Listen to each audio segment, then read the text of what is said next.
Hello everyone, আসসালামু আলাইকুম। Welcome back to my new video.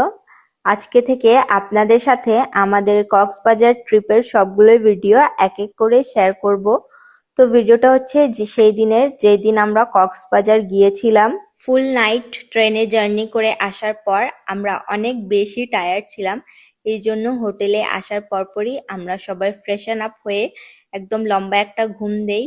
ঘুম থেকে উঠে আবারও সবাই ফ্রেশ হয়ে বাইরে বের হই ঘোরার জন্য। আর আমরা ছিলাম SA ইন্টারন্যাশনাল হোটেলে। বের হওয়ার পর ফার্স্টে আমরা চলে আসলাম একটা হোটেলে দুপুরের লাঞ্চ করার জন্য।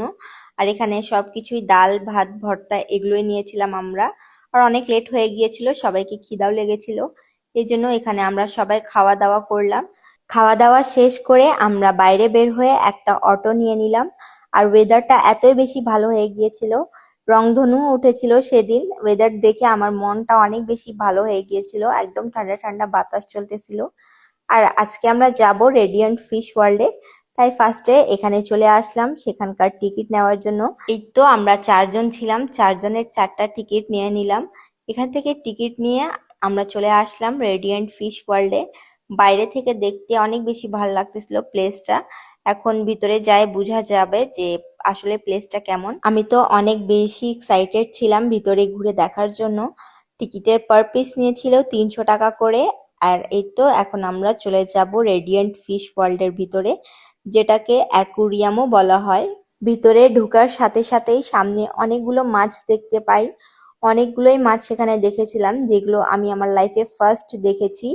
আর অনেকগুলোর নামই আমি জানি না, যেমন এখানে অনেকগুলো মাছ যেগুলোর নামই আমার জানা নাই। দেখতে তো সাপের মতোই মনে হচ্ছে, কিন্তু এগুলোর নাম আমার জানা নাই।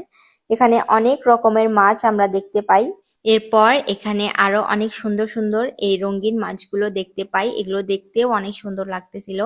সবাই এই মাছগুলোকে এখানে ফিডার দিয়ে খাবার খাওয়ায়। এখানে এসে টাকা দিয়ে আবার এদের মাছকে খাবার খাওয়ানো হয়, অনেক ভালো বিজনেস। আমি ওখানে একটা ফিডার নিয়েছিলাম, পার পারসন 20 টাকা করে নেয়। সেখান থেকে আসার পর এখানে অনেক সুন্দর এই তারা মাছটা দেখতে পাই। তারা মাছ আমার কাছে অনেক বেশি ভালো লাগে। সবগুলোর মাছের নাম তো জানা নাই। তারপর এখানে মিরর দেখে আমি তো মিররে ভিডিও নিতে স্টার্ট করে দিলাম। এইখানে এত বড় কচ্ছপ দেখে আমি তো অনেক বেশি হ্যাপি হয়ে গিয়েছিলাম, কারণ আমাকে কচ্ছপ দেখতে অনেক বেশি ভালো লাগে। আর এটা অনেক বড় ছিল আর অনেক কিউট লাগতেছিল দেখতে। তারপর এই ছোট ছোট ট্রান্সপারেন্ট মাছগুলো, এগুলো দেখতেও অনেক সুন্দর লাগতেছিল। আমরা অনেকক্ষণ এখানে দাঁড়াই ছিলাম, ভিডিও নিলাম, পিকচার নিলাম। এই জায়গাটাতে অনেক বেশি সুন্দর লাগতেছিল। আর এখানে অনেক মাছ দেখতে পারতেছিলাম, যেগুলোর নামও আমি জানি না।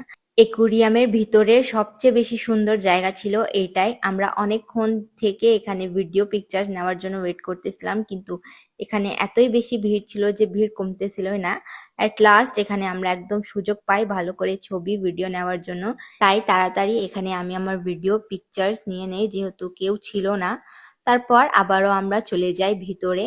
অনেক সুন্দর সুন্দর মাছগুলো দেখতে পারতেছিলাম যাওয়ার পথেও, যেগুলোর নাম জানি না। আর সবগুলো আর ভিডিও করতে পারিনি, নাহলে ভিডিওটা অনেক বেশি লং হয়ে যাইতো। তারপর এখানে এই সুন্দর ঝর্ণাটাও অনেক বেশি সুন্দর লাগতেছিল। ভাবছিলাম যে পিকচার নিব, কিন্তু সেখানে পিকচার্স ভিডিও কিছুই নেওয়া হয়নি। উপরে আসার পর এখানে সবাই ফিশ থেরাপি নেয়। তারপর আমার হাজবেন্ডও এখানে ফিশ থেরাপি নিয়েছিল।